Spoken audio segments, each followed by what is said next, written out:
I check the surf report every single morning, and if it's ever more than 2 to 3, I try and book it out of work and go surfing. When you look at those and there's waves, even if it's like 10 degrees outside, you'll still go. Yeah, it doesn't really matter. All that matters is there's waves. Could be raining, snowing, windy. Yeah. If there's waves, that's the most important thing, because it doesn't happen often. Yeah.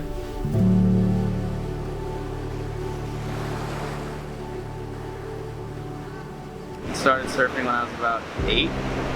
My dad took me out to a spot called Doheny, just on these like 8-foot foam boards, and he'd push me into waves, and I was just instantly hooked. Growing up in California, we had a garage full of like 8 surfboards. Pretty much all my friends surfed, and we were all trying to do cool tricks and get better and one up each other. So it was just super fun. When we all got our permits and stuff and could drive to go surfing separately, it was like the greatest thing ever. Because we could sleep over at each other's houses and wake up super early and go surf, and didn't have to nag our parents to take us. We met because we knew we were going to the same college. No, we met because we were in econ together. Oh. Well, we started talking because we knew we were going to the same college, I feel like. No, we started talking because you, me, Marley Banks, Cody Adcock were in like a group in econ class. Some of the first things we did together was go surfing, and with a... Yeah, I've always pestered her to go surfing. I surfed daily at college. It was like essentially another class for me. I'd finish class and go surfing pretty much regardless. It was always fun. It was so accessible that I like had to take advantage of it. I knew I'd probably never live this close to quality waves again, so I went as much as possible.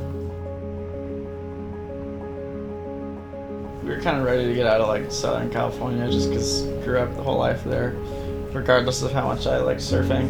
And I actually went and visited and went out to Rockaway Beach and like saw people surfing. I was like, oh, no way. I could do this.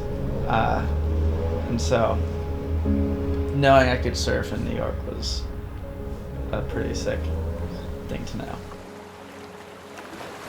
In New York, if you don't have a car or live near the water, it's kind of a pain to go surfing because I sit on the train for 2 hours, like freezing cold, soaking wet, with a surfboard covered in sand. People look at you and are like, what the hell are you doing, you psychopath?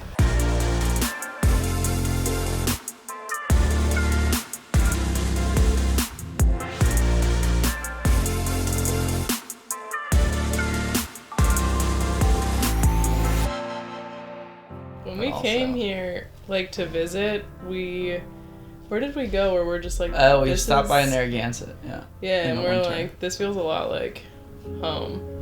Yeah, or was that in the town summer? No, it was in the winter. It was freezing. Yeah. I saw people surfing. I was like, no way. So moved to Rhode Island. Knew that surfing was going to be more accessible here. So got 2 new boards and a winter suit.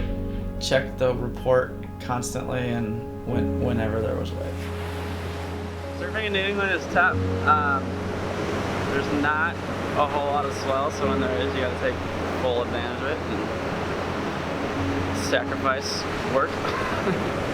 Just kidding, don't put that in. I mean, you would go like the day after some snowstorms. Like there would be like a massive. You went like very recently, wasn't that when you guys were filming? And you like got out of work and you came home and you're like, I think I'm gonna go surfing. They're gonna videotape me, and then just like got all your shit together.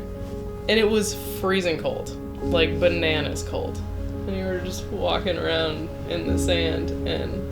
I put my wetsuit on here and then drive in my wetsuit. Oh yeah, you always drive in the Walk wetsuit. out in my booties. Yeah, if you want to surf out in the Northeast or in New England, you got to be super committed and willing to deal with any type of weather. You got to really love surfing because no one's going to go surfing this if they don't love it. You might not see anyone else out there, or be hard pressed to find anyone to go with you because no one wants to because it's freezing. Like I'm surfing in this harsh weather and for not very good waves because I love it, and it's a good way to separate from all the stressors in my life, to kind of get away from all that and just be in the water, especially with friends.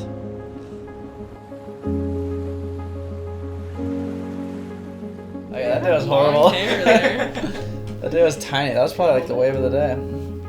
Where was it? Narragansett. It's just one of those like closed out, mushy weekdays that like you stand up and maybe get a turn in, and that's the turn.